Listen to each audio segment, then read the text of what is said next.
बूढ़ी माँ की दर्द भरी कहानी। हेलो माँ, मैं राजू बोल रहा हूँ। कैसी हो माँ? मैं ठीक हूँ बेटे।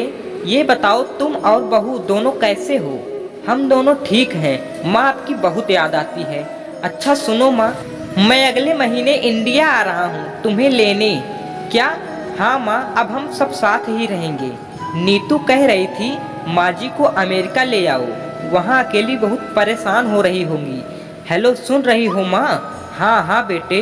बूढ़ी आंखें से खुशी की अश्रुधारा बह निकली। बेटे और बहू का प्यार नस नस में दौड़ने लगा। जीवन के 70 साल गुजार चुकी सावित्री ने जल्दी से अपने पल्लू से आंसू पोंछे और बेटे से बात करने लगी। पूरे 2 साल बाद बेटा घर आ रहा है। बूढ़ी सावित्री ने मोहल्ले भर में दौड़ दौड़ कर ये खबर सबको सुना दी। सभी खुश थे कि चलो बुढ़ापा चैन से और बेटे और बहू के साथ गुजर जाएगा। राजू अकेला आया था। उसने कहा कि माँ, हमें जल्दी ही वापस जाना है, इसलिए जो भी रुपया पैसा किसी से लेना है वो लेकर रख लो, और तब तक मैं किसी प्रॉपर्टी डीलर से मकान की बात करता हूँ। मकान? माँ ने पूछा। हाँ माँ, अब ये मकान बेचना पड़ेगा, वरना कौन इसकी देखभाल करेगा? हम सब तो अब अमेरिका में ही रहेंगे। बूढ़ी माँ ने मकान के कोने कोने को ऐसे निहारा जैसे किसी अबोध बच्चे को सहला रही हो। आनन फानन में औने पौने दाम में राजू ने मकान बेच दिया। सावित्री देवी ने वो जरूरी सामान समेटा जिससे उनका बहुत ज़्यादा लगाव था।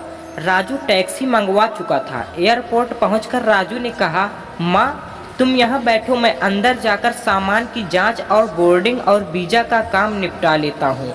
ठीक है बेटे। सावित्री देवी वहीं पास की बेंच पर बैठ गई। काफ़ी समय बीत चुका था। बाहर बैठी सावित्री देवी बार बार उस दरवाजे की तरफ देख रही थी जिसमें राजू गया था, लेकिन अभी तक बाहर नहीं आया। शायद अंदर बहुत भीड़ होगी सोचकर बूढ़ी आंखें फिर से टकटकी लगाए देखने लगती। अंधेरा हो चुका था। एयरपोर्ट के बाहर गहमा गहमी कम हो चुकी थी। माँ जी किस से मिलना है? एक कर्मचारी वृद्धा से पूछा। मेरा बेटा अंदर गया था टिकट लेने, वो मुझे अमेरिका लेकर जा रहा है, सावित्री देवी ने घबरा कर कहा। लेकिन अंदर तो कोई पैसेंजर नहीं है। अमेरिका जाने वाली फ्लाइट तो दोपहर में ही चली गई। क्या नाम था आपके बेटे का? कर्मचारी ने सवाल किया। राजू। सावित्री के चेहरे पे चिंता की लकीरें उभर गई। कर्मचारी अंदर गया और कुछ देर बाद बाहर आकर बोला, माँ जी, आपका बेटा राजू तो अमेरिका जाने वाली फ्लाइट से कब का जा चुका है। क्या? वृद्धा की आंखों से आंसुओं का सैलाब फूट पड़ा। बूढ़ी माँ का रोम रोम कांप उठा। किसी तरह वापस घर पहुंची जो अब बिक चुका था। रात में घर के बाहर चबूतरे पर ही सो गई। सुबह हुई तो दयालु मकान मालिक ने एक कमरा रहने को दे दिया। पति की पेंशन से घर का किराया और खाने का काम चलने लगा। समय गुजरने लगा।